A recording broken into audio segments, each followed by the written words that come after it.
Sir, election SVEEP करने के बाद अब क्या-क्या चुनौतियां होंगी भाजपा सरकार के सामने पश्चिम बंगाल?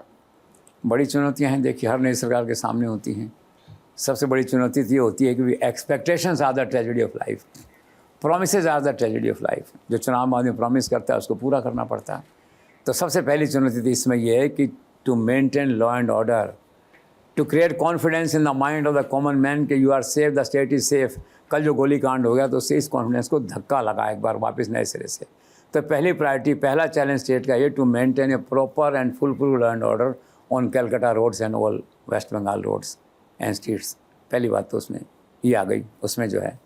दूसरा फिर उसमें है कि आपने 3,000 रुपये पर महिला को देने का कहा है, चुनाव में कहते हैं 72,000 करोड़ रुपये हर साल के चाहिए, आपको बजट करना पड़ेगा इसके लिए। फिर कहा गया था, अमित शाह ने कहा था 45 दिन के अंदर 7वां वेतन आयोग कर्मचारियों को जो है उसका साल का खर्चा 20,000 करोड़ रुपये। 10,000 करोड़ रुपये डीए के अलग पेंडिंग पड़े हुए हैं, तो 30,000 करोड़ रुपये आपको उसमें चाहिए, दैट वे जो है। फिर कहा था कि भी ये घुसपैठिए बाहर निकालेंगे, तो मैकेनिज्म बनाना पड़ेगा, घुसपैठिए बाहर निकालने पड़ेंगे सारे वेस्ट बंगाल से। लंबा प्रोसेस है, लेकिन प्रोसेस तो चालू करना पड़ेगा।